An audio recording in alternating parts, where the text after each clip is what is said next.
Hello, നമ്മളിന്നൊരു Munnar trip പോകാനുള്ള പരിപാടിയാണ്. നമ്മൾ നേരെ എറണാകുളം ചെന്ന് അവിടെ നമുക്കൊരു മിന്നൽ ബസ് കിട്ടി. അതിനകത്ത് കയറി അമ്മയും നമ്മളൊരു സീറ്റ് പിടിച്ച് നമ്മൾ നേരെ മൂന്നാർ ചെന്നിറങ്ങി. അവിടെ നമ്മളൊരു ബൈക്ക് റെൻറ്റിന് എടുത്തിട്ടുണ്ട് കേട്ടോ. ബൈക്ക് നമുക്ക് 600 രൂപയ്ക്ക് നമ്മൾ എടുത്തിരിക്കുന്നത്. വണ്ടി എടുത്ത് നമ്മൾ നേരെ റോട്ടിലേക്ക് ഇറങ്ങിയപ്പോൾ തന്നെ ഉണ്ടല്ലോ ഒരു രക്ഷയില്ല, ഒട്ടുക്കത്തെ കോട. എന്ത് രസമാണെന്നറിയോ കാണാൻ. അങ്ങനെ കുറേ നേരം കോടയിനകത്തോട് വണ്ടി ഓടിച്ചപ്പോൾ ചക്കരക്കൊരാഗ്രഹം, നമുക്ക് വണ്ടി ഒന്ന് അതിനകത്ത് ഓടിക്കണമെന്ന് പറഞ്ഞ് ഞാൻ മാറിക്കൊടുത്ത് പിന്നെ ചക്കര നേരെ വണ്ടി കയറി അവളൊന്ന് ഓടിച്ച്. ചുമ്മാ ഷോയാണ് കേട്ടോ, ഒരു വീഡിയോ എടുക്കാൻ വേണ്ടി മാത്രം. അത് കഴിഞ്ഞപ്പോൾ തിരിച്ച് വണ്ടി എൻ്റെ തന്നെ തന്നവൾ. പക്ഷേ ആ ഷോയുടെ കഴിഞ്ഞ് ഇവിടെ കൊണ്ട് തീർന്ന് വണ്ടി എൻ്റെ തന്ന്. പിന്നെ ഞങ്ങൾ പോകണ വഴി കുറച്ച് ഫോട്ടോസൊക്കെ എടുത്ത് അവിടെ പിന്നെ വീണ്ടും വണ്ടി എടുത്തപ്പോൾ ചെറിയൊരു സൂചി മഴ. അതും കഴിഞ്ഞ് നല്ല തണുപ്പും. നേരെ ഒരു സ്ഥലത്ത് വണ്ടി ഒതുക്കി നല്ല ചൂട് ചോളം കഴിക്കാമെന്ന് വിചാരിച്ചിട്ടാണ്. അങ്ങനെ നമ്മൾ നേരെ ഇവിടുന്ന് പോകുന്ന നേരെ സൂര്യനെല്ലിക്കാണ് കേട്ടോ. സൂര്യനെല്ലിക്ക് പോകുന്നതിൻ്റെ ഉദ്ദേശം നമ്മൾ അവിടെയാണ് സ്റ്റേ പറഞ്ഞിരിക്കുന്നത്. ടെൻറ്റിലാണ് നമ്മളൊരു സ്റ്റേ പറഞ്ഞിരിക്കുന്നത്. ഇപ്പോൾ എങ്ങനെയുണ്ടെന്ന് അറിയില്ല, അവിടെ ചെന്ന് നോക്കിയാലേ അറിയുള്ളൂ. എന്തായാലും ഓൺലൈൻ വഴി നമ്മൾ ബുക്ക് ചെയ്തിട്ടാണ് പോകുന്നത് കേട്ടോ.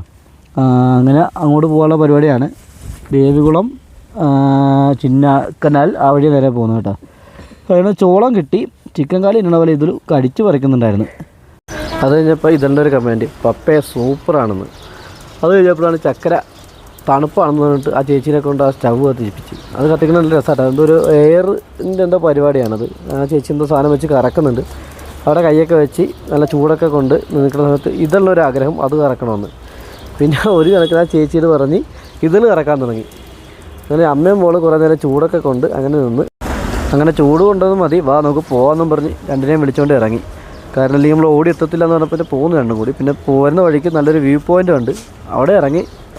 നല്ല രസമുണ്ട് അവിടെ, മിക്ക ഭയങ്കര വൈബാണ്. അതിപ്പോൾ അമ്മയും മോളും നല്ല ഡാൻസ് കുറച്ചൊരു അതും കണ്ടു. അപ്പോൾ ഞാൻ വിചാരിച്ചെന്നാൽ ബൈക്കൊക്കെ എടുത്തൊന്ന് ഒറ്റക്കൊന്ന് കറങ്ങാമെന്ന് വിചാരിച്ച് ആ കോടയിൽ. അങ്ങനെ ഞാൻ പിന്നെ ഒന്ന് ബൈക്കൊക്കെ എടുത്തൊന്ന് പോയിട്ട് വന്ന്. അപ്പോൾ ഇവർ കുറച്ചൊരു ഡാൻസൊക്കെ കളിച്ച് അവിടെ നിന്ന്. അത് കഴിഞ്ഞ് വീണ്ടും ഞങ്ങൾ യാത്ര തുടങ്ങി. പോകുന്ന വഴിക്കൊരു വെള്ളച്ചാട്ടം കണ്ട് അവിടെ ഇറങ്ങിയൊരു ഫോട്ടോ എടുക്കണമെന്ന് പറഞ്ഞ് ഞാൻ നിർത്തി. ഫോട്ടോയൊക്കെ പറഞ്ഞ് ഞാനൊരു വീഡിയോ എടുത്ത്. ഫോട്ടോയൊക്കെ പോസ്റ്റ് ചെയ്യുന്നവർ രണ്ടും കൂടി നിന്ന് പറ്റിച്ചതാണ്. അത് കഴിഞ്ഞ് കുറച്ചുകൂടെ അവിടെ നിന്ന് കറങ്ങി. അതെല്ലാം കഴിഞ്ഞ് ചെന്നപ്പോഴാണ് നമ്മൾ KSRTC ടെക്കർ. സംഭവമൊന്നുമില്ല, ഈ ടൂറിസ്റ്റുകൾ അങ്ങോട്ടും ഇങ്ങോട്ടും കൊണ്ടുപോകണം. നമ്മൾ ചിന്നക്കനാൽ വരെ ഇതാണ് ഐറ്റം. നല്ല രസമുണ്ട് കേട്ടോ. പക്ഷേ വണ്ടിയിൽ ആരുമില്ല, കുറച്ച് പേരേ ഉണ്ടായിരുന്നുള്ളൂ. ഇപ്പോൾ സീസൺ അല്ലാത്തതുകൊണ്ടായിരിക്കും. അവിടുന്ന് നിസ്സാര കാശം എങ്ങോട്ടോ മതി. അങ്ങനെ അവിടുന്ന് ഞങ്ങൾ പിന്നെ യാത്ര തുടങ്ങി. അപ്പോൾ ഇതെല്ലാം തേയില എന്നുള്ളതാണെന്നൊരാഗ്രഹം. ഞങ്ങൾ വരുന്ന വഴിക്ക് 2-3 ചേച്ചി വരുന്നുള്ളത് കണ്ടിട്ട് കേട്ടോ. അവിടെ കയറി തേയിലെന്നുള്ളി ഞങ്ങൾ വരുന്ന വഴിക്ക് ചിന്നക്കനാൽ ബിവറേജിൻ്റെ അവിടെ വന്ന് 2 ബിയറും മേടിച്ച്. കാരണം ഒന്നുമില്ല, ഇനി നേരെ ടെൻറ്റിലേക്കാണ്. അവിടുന്ന് നേരെ വണ്ടി എടുത്ത് ഒന്നും പറയാനില്ല, നമ്മൾ നേരെ വന്ന് കയറിയപ്പോൾ തന്നെ കണ്ടപ്പോൾ ഭയങ്കര വാവുമായിരുന്നു. ഒരു രക്ഷയില്ല കേട്ടോ. ഇതാണ് ഞങ്ങളുടെ ടെൻറ്റ്. അപ്പോൾ വന്ന് ഉടനെ ചക്കര പൊടി അതിനകത്ത് കയറി